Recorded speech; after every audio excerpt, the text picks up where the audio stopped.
नमस्कार दोस्तों, मेरा YouTube channel Suresh Galva GK पे आप सभी का हार्दिक स्वागत है। आज हम दोस्तों पढ़ेंगे राजस्थान के प्रमुख मुख्य रूप से मेले। तो सबसे पहले हम देखेंगे पशु मेले और उसके बाद में जो राजस्थान में बढ़ने वाले मुख्य रूप से जो आपके एग्जाम की दृष्टि से महत्वपूर्ण है उन मेलों को देखेंगे।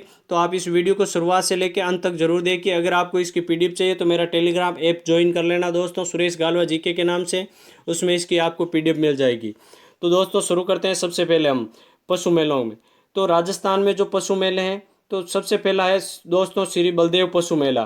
तो ये श्री बलदेव पशु मेला दोस्तों मेड़ता सिटी नागौर में आयोजित होता है। कहाँ पर आयोजित होता है दोस्तों? मेड़ता सिटी नागौर में। इस मेले का आयोजन होता है दोस्तों चैत्र मास के शुद्ध पक्ष में होता है। तो दोस्तों ये चैत्र मास के शुद्ध पक्ष में प्रतिपदा से लेके अमावस्या तक मुख्य रूप से ये मेला बढ़ता है दोस्तों, ध्यान रख लेना। तो प्रतिपदा से लेके अमावस्या तक ये 15 दिन मुख्य रूप से मेला चलता है। और ये मेड़ता सिटी में श्री बलदेव पशु मेले के नाम से, और ये मुख्य रूप से नागौरी नस्ल से संबंधित है। कौन सी नस्ल से? तो नागौरी नस्ल से। और आपको पता भी होना चाहिए कि नागौरी नस्ल के बैल विश्व भर में प्रसिद्ध है। विश्व भर में नागौरी नस्ल के बैल क्या है? प्रसिद्ध है। और ये भी पता होना चाहिए कि राजस्थान में सर्वाधिक पशु मेले कहाँ आयोजित होते हैं? तो वो होते हैं नागौर के अंदर। कहाँ पर आयोजित होते हैं दोस्तों? राजस्थान में सर्वाधिक पशु मेलों का आयोजन कहाँ होता है? तो नागौर के अंदर। तो ध्यान रख लेना। अगला है नागौर के अंदर जो मुख्य रूप से मेला आयोजित होता है दोस्तों श्री वीर तेजाजी पशु मेला आयोजित होता है दोस्तों परबतसर नागौर में। कहाँ पर आयोजित होता है दोस्तों? परबतसर नागौर में। और ये मेला बढ़ता है दोस्तों श्रावण पूर्णिमा से भाद्रपद अमावस्या तक। ये भी 15 दिन मुख्य रूप से बढ़ता है। कहाँ से कहाँ तक? तो श्रावण पूर्णिमा से भाद्रपद अमावस्या तक। इस मेले में राज्य सरकार को सर्वाधिक आय होती है। तो राजस्थान का सर्वाधिक आय वाला मेला कौन सा है? सर्वाधिक आय प्राप्त करने वाला मेला कौन सा है? तो वो है श्री वीर तेजाजी पशु मेला परबतसर नागौर वाला। और ध्यान रख लेना दोस्तों। इसी प्रकार अगला है रामदेव पशु मेला। कौन सा पशु मेला? रामदेव पशु मेला। इसका आयोजन होता है दोस्तों मानासर नागौर के अंदर आयोजित होता है। इस मेले का आयोजन आयोजित होता है दोस्तों मार्गशीर्ष माह में। कौन से माह में होता है दोस्तों? मार्गशीर्ष माह में। और इस मेले में नागौरी किस्म के बैलों की सर्वाधिक क्या होती है? बिक्री होती है। तो इसमें सर्वाधिक नागौरी नस्ल के क्या आते हैं दोस्तों? बैल आते हैं। अगला है दोस्तों गोमती सागर मेला। जो गोमती सागर पशु मेला है दोस्तों, ये झालरापाटन झालावाड़ में आयोजित होता है। इस मेले का आयोजन वैशाख माह में आयोजित होता है। कब होता है दोस्तों? वैशाख माह में। ये मुख्य रूप से मालवी नस्ल से संबंधित है। कौन सी नस्ल से? मालवी नस्ल से। ये मेला हाड़ौती अंचल का सबसे बड़ा पशु मेला है। तो आपको पूछे कि हाड़ौती अंचल का मुख्य रूप से सबसे बड़ा पशु मेला कौन सा है दोस्तों? तो गोमती सागर पशु मेला। तो गोमती सागर पशु मेला कहाँ आयोजन होता है? झालरापाटन झालावाड़ में। इस मेला का आयोजन वैशाख माह में होता है। ये मालवी नस्ल का मुख्य रूप से पशु मेला है। और ये पशु मेला हाड़ौती अंचल का सबसे बड़ा पशु मेला है। तो दोस्तों कई बार एग्जाम में पूछा गया कि हाड़ौती क्षेत्र का सबसे बड़ा पशु मेला कौन सा है? तो गोमती सागर पशु मेला, ध्यान रख लेना। अगला पशु मेला दोस्तों चंद्रभागा पशु मेला। ये भी हाड़ौती क्षेत्र में मुख्य रूप से बढ़ता है। हाड़ौती क्षेत्र का मेला है। तो चंद्रभागा पशु मेला ये झालरापाटन झालावाड़ में। कब आयोजित होता है दोस्तों? तो ये कार्तिक माह में आयोजित होता है। और ये भी मुख्य रूप से कौन सी नस्ल से है? तो मालवी नस्ल से। कौन सी नस्ल से संबंध रखता है? तो मालवी नस्ल से। अगला है दोस्तों पुष्कर पशु मेला। कौन सा पशु मेला है दोस्तों? पुष्कर पशु मेला। ये भी कार्तिक माह में आयोजित होता है। और इस मेले का आयोजन पुष्कर अजमेर में किया जाता है। और ये गिर नस्ल से संबंधित है। आपने एक गाय की नस्ल सुनी होगी गिर, जिसे बोलते हैं रेंडा और जिसे ही बोलते हैं दोस्तों अजमेरा। कौन सी बोलते हैं? अजमेरा। उन गायों की नस्लों के लिए मुख्य रूप से मेला कौन सा बढ़ता है? तो पुष्कर का मेला। कौन सा मेला? पुष्कर का मेला। और इसे राजस्थान का सबसे रंगीन मेला भी कहते हैं। कौन सा मेला कहते हैं दोस्तों? रंगीन मेला। कौन सा कहते हैं? तो पुष्कर के मेले को। अगला है दोस्तों घोगामेडी पशु मेला। घोगामेडी पशु मेला घोगामेडी नौर हनुमानगढ़ में आयोजित होता है। कहाँ पर आयोजित होता है दोस्तों? नौर हनुमानगढ़ में आयोजित होता है। इस मेले का आयोजन कौन से महीने में होता है? तो भाद्र माह में होता है। कौन से महीने में होता है दोस्तों? भाद्रपद माह में होता है। किस नस्ल के लिए प्रसिद्ध है? मुख्य रूप से हरियाणवी नस्ल के लिए। किस नस्ल के लिए? हरियाणवी नस्ल के लिए। और राजस्थान का सबसे लंबी अवधि तक चलने वाला पशु मेला है कौन सा? तो राजस्थान का सबसे लंबी अवधि तक चलने वाला पशु मेला है दोस्तों घोगामेडी पशु मेला। कौन सा पशु मेला है? घोगामेडी पशु मेला। तो मोस्ट कर लेना, राजस्थान का सबसे लंबी अवधि तक चलने वाला पशु मेला कौन सा है? तो घोगामेडी पशु मेला। अगला है दोस्तों शिवरात्रि पशु मेला। शिवरात्रि पशु मेला दोस्तों मुख्य रूप से करौली में। कहाँ पर आयोजित होता है? करौली में फाल्गुन मास में आयोजित होता है।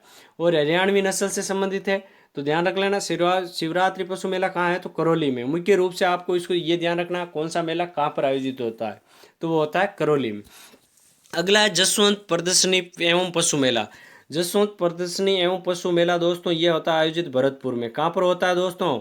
भरतपुर में। कई बार एग्जामों में पूछा गया कहाँ पर मुख्य रूप से आयोजित होता है, तो भरतपुर में। इस मेले का आयोजन होता है दोस्तों आश्विन मास में, और ये मुख्य रूप से हरियाणवी नस्ल से संबंधित है। कौन सी नस्ल से संबंधित है? हरियाणवी नस्ल से संबंधित है। अगला है दोस्तों श्री मल्लिनाथ पशु मेला। तो दोस्तों श्री मल्लिनाथ पशु मेला वो तिलवाड़ा बाड़मेर में इस मेले का आयोजन होता है। और दोस्तों इसमें एक ध्यान रख लेना, ये राजस्थान का सबसे प्राचीन पशु मेला है। ये राजस्थान का क्या है? सबसे प्राचीन पशु मेला। कौन सा? मल्लिनाथ पशु मेला। कहाँ आयोजित होता है? तिलवाड़ा बाड़मेर में। और ये मेला चैत्र कृष्णा 11 से चैत्र शुक्ला 11 तक लूनी नदी के तट पर आयोजित होता है। कौन सी नदी के तट पर? लूनी नदी के तट पर चैत्र कृष्णा 11 से चैत्र शुक्ला 11 तक। ये थारपारकर मुख्यतः वे कांकरेज नस्ल की बिक्री होती है। यहाँ पर थारपारकर वे कांकरेज नस्ल की गायों का मुख्य रूप से मेला भरता है। और देसी महीनों के अनुसार सबसे पहले आने वाला पशु मेला है। देसी महीनों के अनुसार सबसे पहले शुरू होने वाला पशु मेला कौन सा है? ये श्री मल्लिनाथ पशु मेला। अगला है दोस्तों बहरोड पशु मेला। कौन सा पशु मेला? बहरोड पशु मेला। बहरोड पशु मेला अलवर जिले में आयोजित होता है। कहाँ पर आयोजित होता है? अलवर जिले में। जो मुर्रा भैंस का व्यापार होता है मुख्य रूप से, वहाँ पे किसका व्यापार होता है? मुर्रा भैंस का। तो बहरोड पशु मेला भी कहाँ पर होता है दोस्तों? अलवर में। अगला है दोस्तों बाबा रघुनाथपुरी का पशु मेला। बाबा रघुनाथपुरी पशु मेला ये सांचौर जालोर में आयोजित होता है, और मुख्य रूप से सांचौरी नस्ल के लिए। किस नस्ल के लिए दोस्तों? सांचौरी नस्ल के लिए। सांचौरी किसकी नस्ल है? गायों की। किसकी नस्ल है दोस्तों? गायों की। लंबे लंबे सींगों वाली गाय है। कौन सी है? लंबे लंबे सींगों वाली गाय। तो बाबा रघुनाथपुरी पशु मेला सांचौर जालोर में। अगला है सेवड़िया पशु मेला। कौन सा दोस्तों? सेवड़िया। तो ये मुख्य रूप से कहाँ आयोजित होता है? रानीवाड़ा जालोर में आयोजित होते हैं। कहाँ पर आयोजित होते हैं? रानीवाड़ा जालोर में। और रानीवाड़ा राज्य की सबसे बड़ी दूध डेयरी भी है। तो दोस्तों ध्यान रख लेना, रानीवाड़ा में राजस्थान की सबसे बड़ी दूध डेयरी कहाँ स्थित है? तो रानीवाड़ा जालोर के अंदर स्थित है। तो दोस्तों वो तो थे आपके राजस्थान के प्रमुख पशु मेले। अब हम देखते हैं राजस्थान के प्रमुख लोक मेले। तो राजस्थान के प्रमुख लोक मेलों में सबसे पहला मेला है दोस्तों बनेश्वर धाम मेला। कौन सा मेला है? बनेश्वर धाम मेला। सबने नाम सुना होगा दोस्तों। जिसे क्या कहते हैं? अब बनेश्वर धाम मेला कहाँ पड़ता है? तो डूंगरपुर में। कहाँ पर पड़ता है दोस्तों? डूंगरपुर में। इसे कहते हैं दोस्तों आदिवासियों का कुंभ। क्या कहते हैं दोस्तों? आदिवासियों का कुंभ। तो आदिवासियों का कुंभ किस मेले को कहा जाता है? तो दोस्तों बनेश्वर धाम को। किसको कहा जाता है दोस्तों? बनेश्वर धाम को। सोम मई जाकम नदियों के संगम पर यह मुख्य रूप से क्या बढ़ता है? मेला बढ़ता है। तीनों नदियों का त्रिवेणी संगम है बनेश्वर धाम के नवटापरा गांव में। कौन से गांव में है दोस्तों?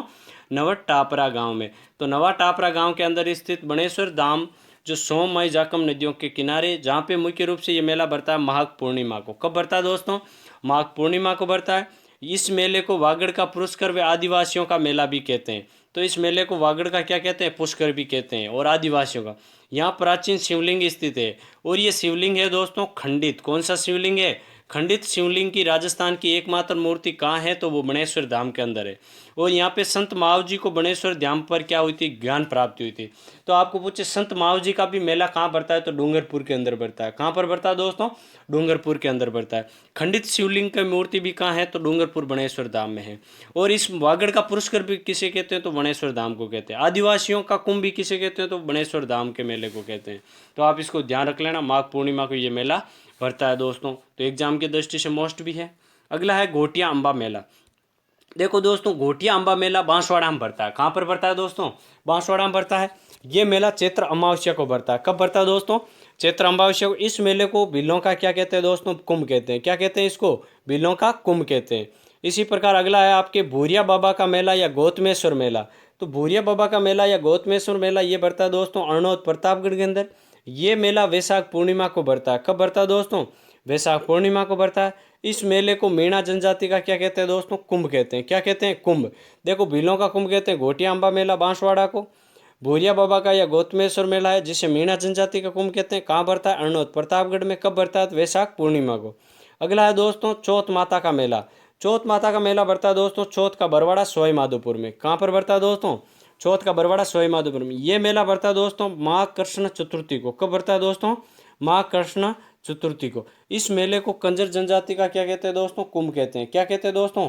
कंजर जनजाति का कुंभ कहते हैं। ध्यान रखना। अगला है गौर का मेला सिरोही के अंदर। कहाँ पर भरता है दोस्तों? गौर का मेला सिरोही के अंदर। ये मेला कब भरता है? तो वैशाख पूर्णिमा को भरता है। और इस मेले को ग्रास्य जनजाति का क्या कहते हैं दोस्तों? कुंभ कहते हैं। तो ग्रास्य जनजाति का कुंभ किसे कहते हैं? तो गौर का मेला। कंजर का कुंभ किसे कहते हैं? चौथ माता का मेला। मीणा जनजाति का कुंभ किसे कहते हैं? भूरिया बाबा का मेला। भिल्लों का कुंभ किसे कहते हैं? तो घोटिया अम्बा का मेला। आदिवासियों का कुंभ किसे कहते हैं? तो बणेश्वर धाम का मेला। तो वापस देखना, आदिवासियों का कुंभ बणेश्वर धाम का मेला डूंगरपुर। भिल्लों का कुंभ घोटिया अम्बा का मेला बांसवाड़ा। मीणा जनजाति का कुंभ भूरिया बाबा का मेला अरनोद प्रतापगढ़। कंजर जनजाति का कुंभ चौथ माता का मेला चौथ का बरवाड़ा सोई माधोपुर। और ग्रासीय जनजाति का कुंभ गौर का मेला सिरोही। अगला है दोस्तों सीताबाड़ी का मेला केलावाड़ बारा में। यह मेला ज्येष्ठ अमावस्या को बढ़ता है। इस मेला को सेरिया जनजाति का कुंभ कहते हैं। कौन सी जनजाति का? सेरिया। तो अब आपको पूछे सेरिया जनजाति का कुंभ, तो सीताबाड़ी का मेला केलवाड़ा बारा के अंदर। यह हाड़ौती अंचल का सबसे बड़ा मेला है। हाड़ौती अंचल का सबसे बड़ा मेला कौन सा है? सीताबाड़ी का मेला दोस्तों।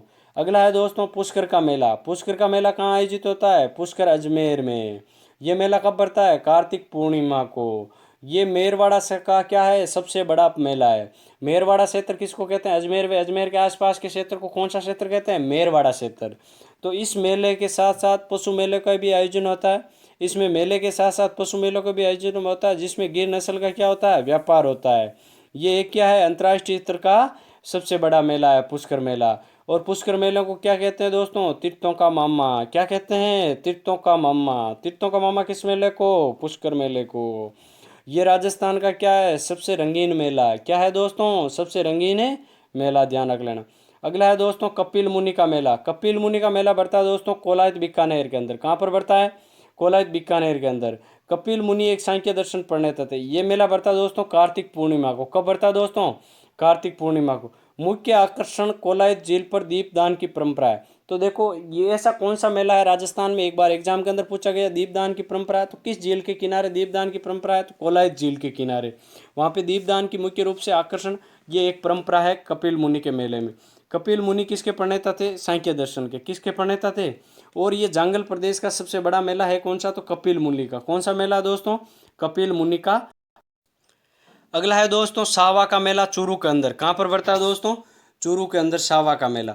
ये मेला बढ़ता है दोस्तों कार्तिक पूर्णिमा को। ये सिख धर्म का सबसे बड़ा मेला है। तो दोस्तों मोस्ट कर लेना आप। राजस्थान के अंदर सिख धर्म का सबसे बड़ा मेला कौन सा बढ़ता है? तो सावा का मेला चूरू के अंदर। कौन सा बढ़ता है दोस्तों? सावा का मेला चूरू के अंदर। और दूसरा बढ़ता है दोस्तों बूढ़ा जोहड़ का मेला। कौन सा मेला बढ़ता है? बूढ़ा जोहड़ का मेला। और वो बूढ़ा जोहड़ का मेला कहाँ बढ़ता है दोस्तों? गंगानगर के अंदर। कहाँ पर बढ़ता है? गंगानगर के अंदर। वो भी सिख धर्म से संबंधित है। ये सिख धर्म का सबसे बड़ा मेला कौन सा है? तो सावा का मेला चूरू के अंदर। कब बढ़ता है? तो कार्तिक पूर्णिमा को। अगला मेला दोस्तों चंद्रभागा मेला। और चंद्रभागा मेला कहाँ पड़ता है? झालापाटन झालावाड़ में। ये कब बढ़ता है? कार्तिक पूर्णिमा को बढ़ता है। चंद्रभागा नदी पर बने शिवालय में पूजन होता है। तो चंद्रभागा नदी के किनारे स्थित ये मेला बढ़ता है। और वहाँ पे एक शिव जी का जो मंदिर बना हुआ है, वहाँ पे इसमें पूजा होती है। झालापाटन को घंटियों का शहर कहते हैं। कौन सा शहर कहते हैं दोस्तों? घंटियों का शहर कहते हैं। देखो इस मेले के साथ साथ दो पशु मेले भी आयोजित होते हैं, जिसमें मालवी नस्ल का क्या होता है? मुख्य रूप से व्यापार होता है। तो चंद्र